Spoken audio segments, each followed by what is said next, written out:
दोस्तों, हिंदू पुराणों, इतिहास और वेदों में अगर शक्तिशाली देवताओं का जिक्र मिलता है तो वहीं राक्षसों का भी वर्णन अवश्य मिलता है, जिनमें से कुछ राक्षस तो इतने शक्तिशाली थे कि जिन्हें हराने में देवताओं के भी पसीने छूट गए थे। आज हम आपको ऐसे ही 10 शक्तिशाली राक्षसों के बारे में बताने वाले हैं जिनके बारे में शायद ही आप जानते होंगे। तो चलिए वीडियो शुरू करते हैं। सबसे पहले बात करते हैं ताड़कासुर की। ताड़कासुर ऋषि कश्यप का पोता जो कि एक असुर था, जिसने कई बार देवताओं के साथ साथ यक्षों आदि को भी पराजित किया था। यहाँ तक भगवान विष्णु का सुदर्शन चक्र भी उसका कुछ बिगाड़ नहीं पाया था। ऐसा इसलिए संभव हो पाया था क्योंकि ताड़कासुर ने ब्रह्मा जी की घोर तपस्या करके उनसे 2 वरदान मांगे थे। पहला, उसके समान कोई बलवान न हो, और दूसरा, मैं केवल उसी के हाथ से मारा जाऊं जो शिव से उत्पन्न हुआ हो। तब कार्तिकेय का जन्म हुआ था, जिन्होंने ताड़कासुर का वध करके इस सृष्टि को विनाश से बचाया था। मधुकैटभ। जब भगवान विष्णु निद्रावस्था में थे तब उनके कान से 2 दैत्य उत्पन्न हुए थे, जिनके नाम थे मधु और कैटभ। दोनों ब्रह्मा जी के पास पहुंचे, जहां दोनों ने उन पर प्रहार करना आरंभ कर दिया।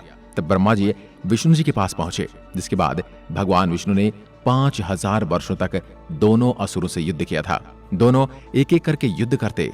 जब मधु थक जाता तो आराम करने लगता और उसकी जगह कैटभ लड़ने आ जाता, जबकि विष्णु भगवान उनके साथ लगातार युद्ध कर रहे थे। बाद में भगवान विष्णु जी ने उनसे वर मांगने के लिए कहा था, लेकिन मधु और कैटभ में इतना अहंकार भरा था कि उन्होंने उल्टा विष्णु जी से वर मांगने के लिए कहा था। तब विष्णु जी ने कहा कि ठीक है, मुझे ही वर दे दो कि तुम दोनों की मृत्यु मेरे हाथ से हो।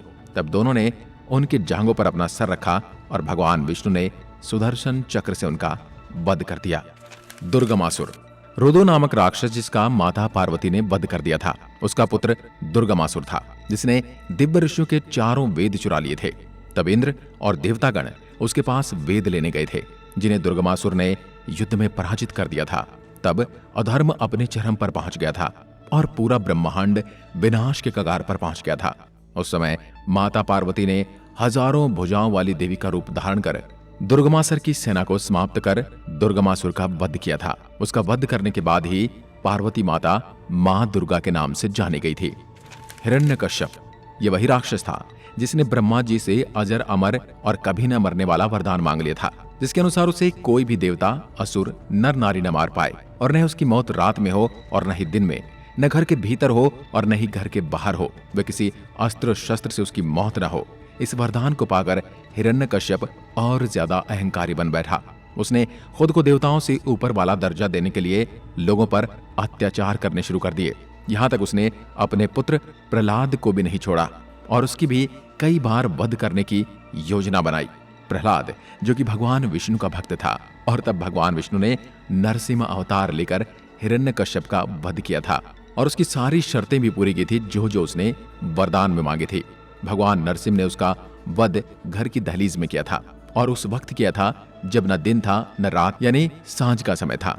न उसे पृथ्वी पर मारा क्योंकि नरसिंह भगवान ने उसे अपनी गोद में लिटाया हुआ था, न ही वह आकाश में था, और न ही उसे किसी अस्त्र शस्त्र से मारा क्योंकि नरसिंह भगवान ने उसे अपने नाखून से मारा था। और न ही नरसिंह भगवान कोई जानवर थे और न ही कोई मनुष्य। उनका आधा रूप सिंह का था और आधा रूप मनुष्य का था। मेघनाद। मेघनाद जो कि रावण का सबसे बड़ा पुत्र था और जिसने अपनी तपस्या से भगवान शिव को प्रसन्न किया था, जिसके बाद उसे भगवान शिव ने अचूक तामसी माया का वरदान दिया था। इसके अलावा ब्रह्मा से उसने शक्तिशाली अस्त्र ब्रह्मशीर भी प्राप्त किया था। तामसी माया के दौरान वह बादलों में गायब हो जाता था, तभी तो लक्ष्मण जी के लिए उसका वध करना इतना मुश्किल हो गया था। रावण। जब भी बड़े बड़े राक्षसों की बात होती है तो रावण का नाम आना लाजमी हो जाता है। त्रेता युग में रावण को सबसे शक्तिशाली असुर माना गया है। उसका विनाश करने के लिए भगवान विष्णु को श्री राम रूप में जन्म लेना पड़ा था। रावण तीनों लोकों का स्वामी था और उसने 7 दिन तक लगातार युद्ध किया था, जिसके बाद भगवान राम के हाथों वह वीर गति को प्राप्त हुआ था। जालंधर।